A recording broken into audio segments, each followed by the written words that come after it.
Hi, everyone. I'm Carmen Heredia, the CEO of Valle del Sol. Welcome.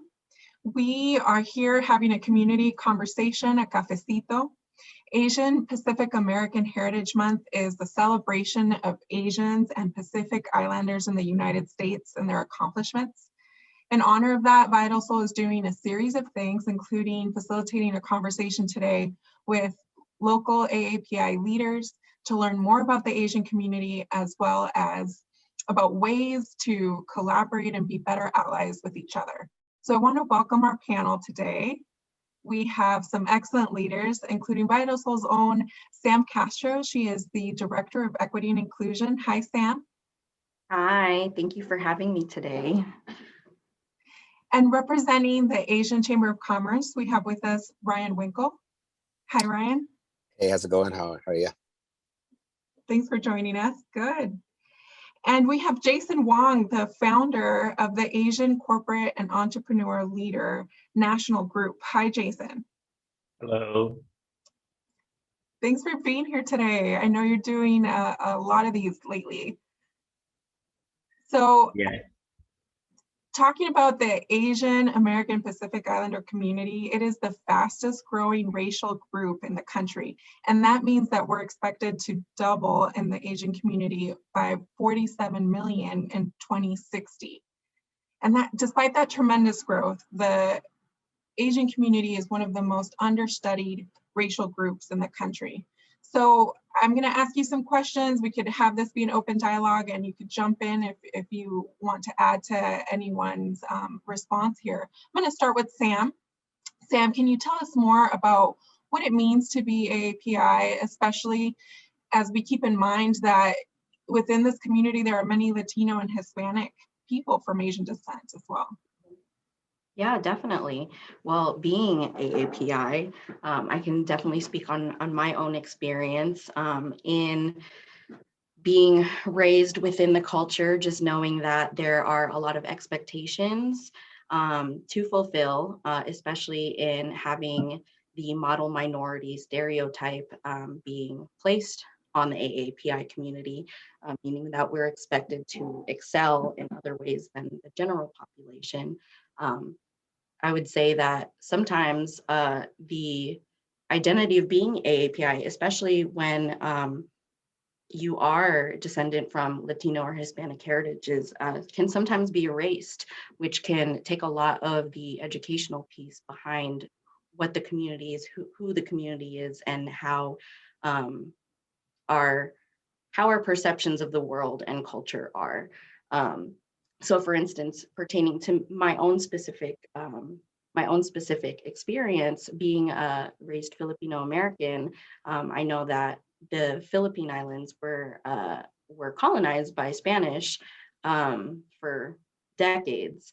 And so with me having a last name that is primarily of Spanish descent, oftentimes my Asian American experience is erased because I appear as being of Hispanic or Spanish descent rather than being Filipino American. And so there is kind of a disparity behind the education of the different cultures that do encompass the Asian American and Pacific Islander community. Thank you. And I also want to welcome Leilani, who's joined us from the Asian Chamber of Commerce. Hi, Leilani. Hello, everyone. Sorry I was late. I had another meeting, but I'm really glad to be participating and sharing my story and opinions, especially when it comes to the Asian Chamber of Commerce and my background as a Hawaiian and Filipino too. Thank you. And just to keep you on the spot there, can you share what your organization, or what has been the impact in the community that you've seen because of the pandemic and how it's impacted the community? Definitely. I know for us as the Asian Chamber, last year has been very impactful, especially when it comes to our small businesses. So a lot of them needed help, especially when it came to technical business assistance and funding, in which a lot of businesses, we were afraid of them even closing down. And that's really hard to say when it came to, especially a lot of these older shops that have been here for years. And they're just such a staple to our community, to see that they were struggling and even making a adaptation to our digital world that we live in modern day, that was hard for them to do. Versus like some of the younger and modern businesses, so meaning a lot of younger people were able to utilize social media, but a lot of the mom and pops who may have been, still first generation, language barriers, stuff like that, that was something that was hard for them.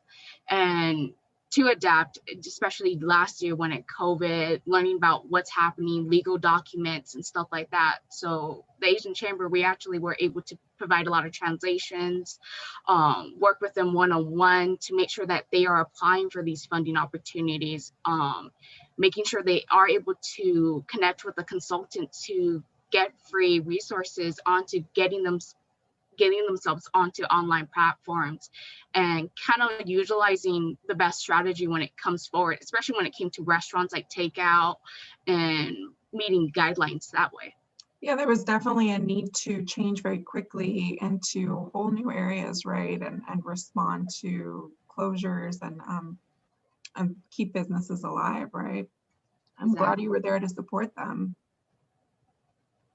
Definitely, and that's something we really wanted to do and focus on, especially when it came to working with the city of Mesa and the Asian district. That's one of the major our population, a lot of businesses are there. So making sure that's running and that businesses are being, taken care of and feeling like they are supported, especially in a time of need. Thank you. Jason, you're a very well-known community leader. You have a long history of advocacy and empowering community members in different leadership roles. So what are some ways that you could see are effective ways to empower individuals and people in their leadership journey?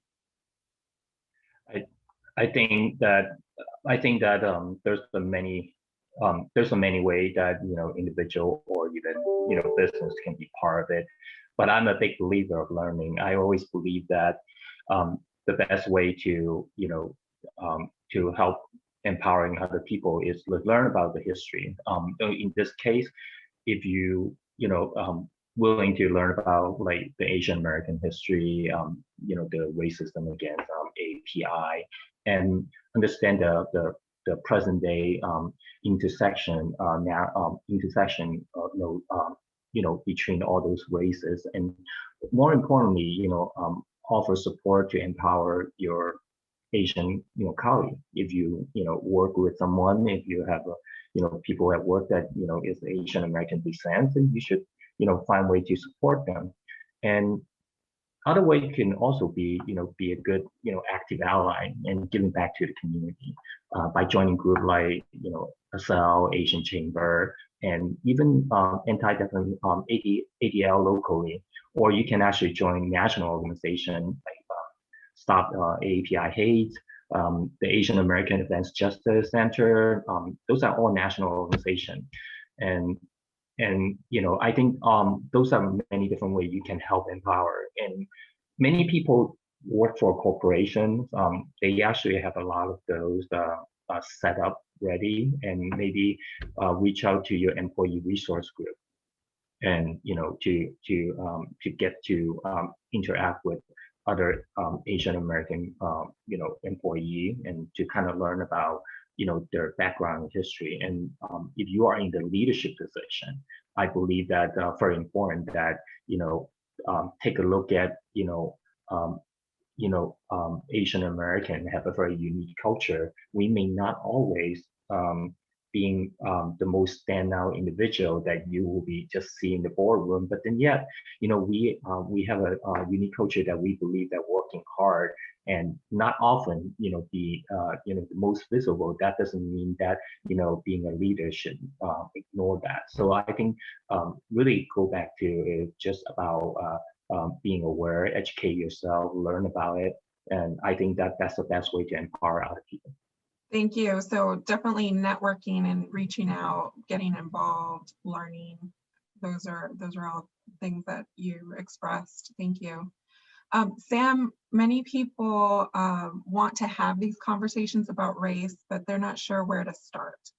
And so how do you recommend that people that want to reach out, learn more, and start having conversations, sometimes difficult conversations with friends and family, How should they go about that?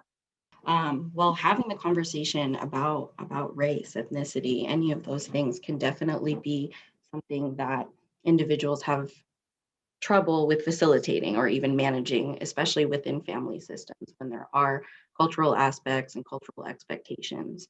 Um, in the Asian American Pacific Islander community, respect is a huge value.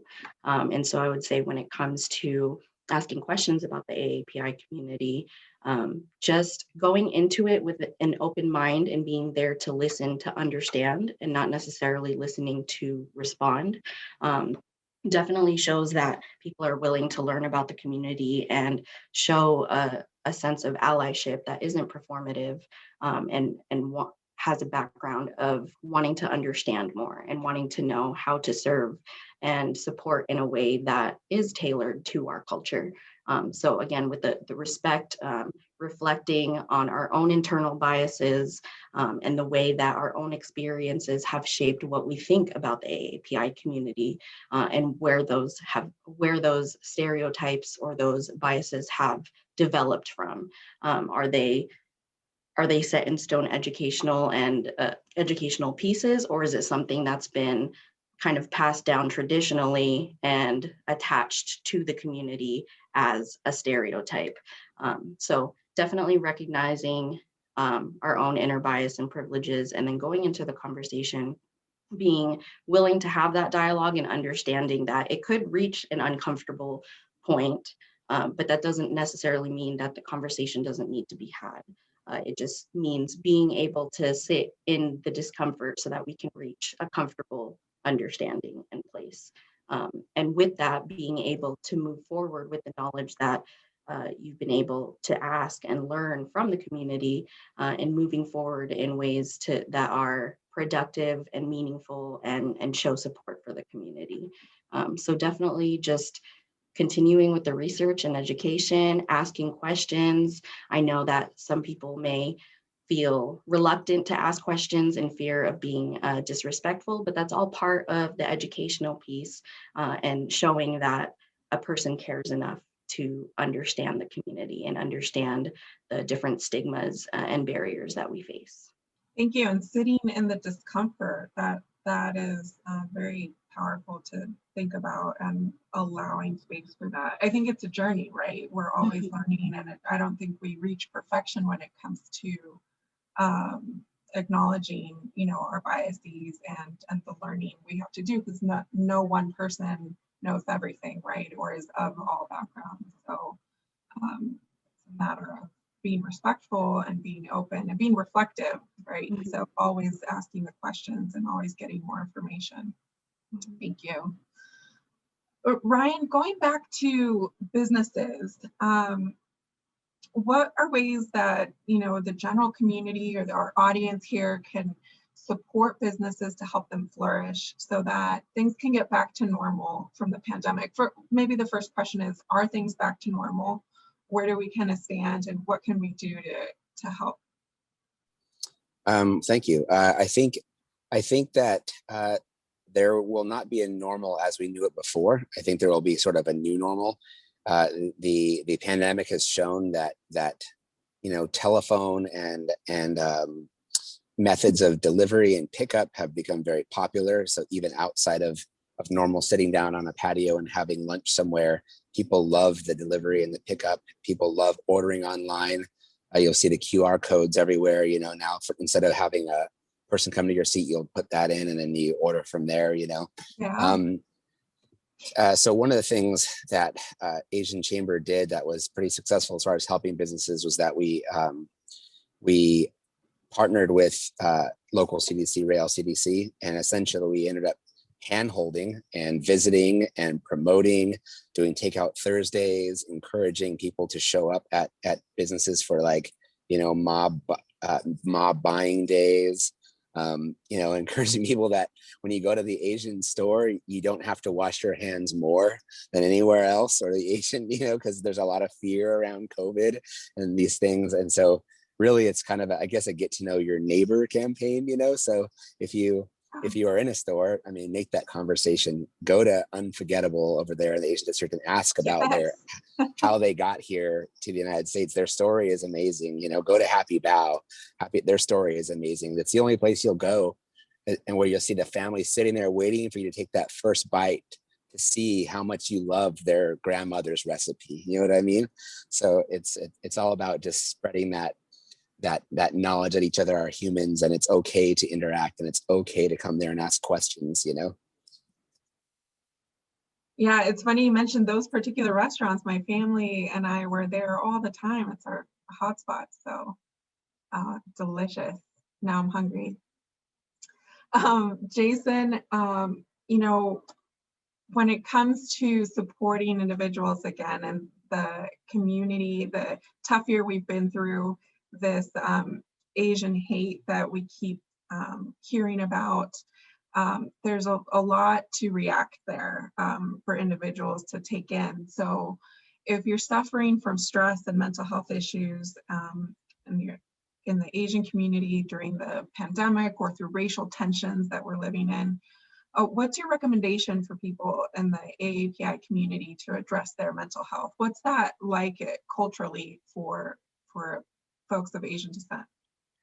I am no mental health expert. However, I do think that we all aware that mental health in the Asian community is one of the is a pretty severe in many places. Mostly because culturally Asian American, we are very reserved, and we don't tend to go out seek for help when we see that those could be potential issues, and we think sometimes it may be worry about being looked at as just getting some mental health support is mean that I'm crazy or something. So many of them don't want to seek for help. And however, there's a national, I definitely know that there's a couple national mental health projects. Actually, one of them is called Asian Mental Health Project. So this project strives to help to support any struggle, mental health in witness, and to provide resources for all AAPI to have way to access. Definitely reach out to those locally. I know that there is the Asian Community in Action. They work a lot in Asian health, and they could be a good resource as well. I think talk about it, and I know it's not easy for Asian to talk about their issues, but I still encourage to talk about it. Talk to someone close. If you not feel comfortable to talk to your family, talk to your close friend, the dialogue is so important. And I think that we all heard that there are higher suicide rate in the API community. Many of those that really could be avoided by seeking help. So that's kind of like what would be my advice.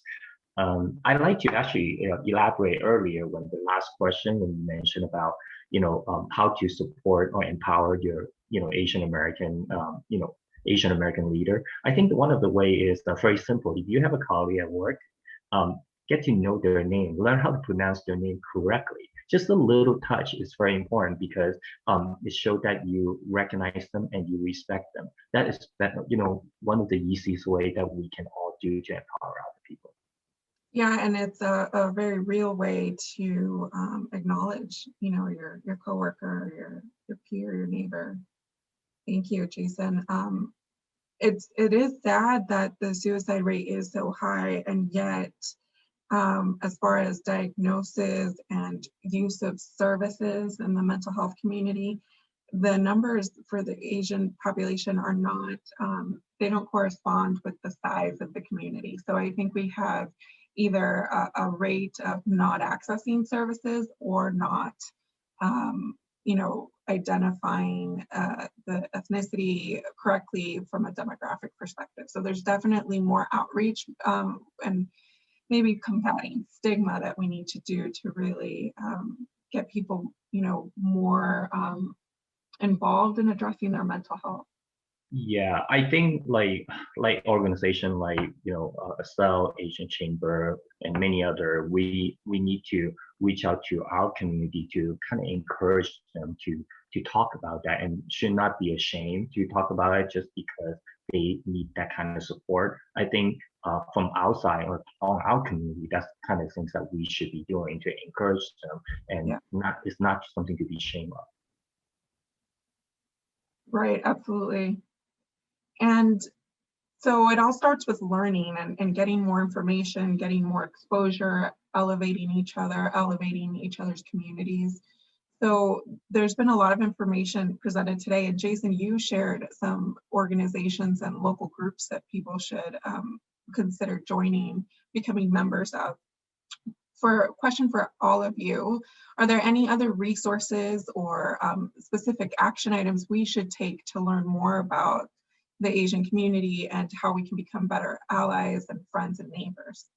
Basically, I would say participate and be a part of the Asian and Pacific Islander communities and people of color communities, whether that's going to events, learning about history, talking and having those deep conversations with friends and people around you that are people of color, that are Asian Pacific Islanders, and just becoming very actionable on that and just showing up and saying that you are there. You may not understand their struggles, or you have maybe struggles of your own that can be related, and that's something that you could bridge together and kind of going forward on that and educating yourself and again participating in these events that show a person that you care about them and you're treating them as an equal, not a side other person.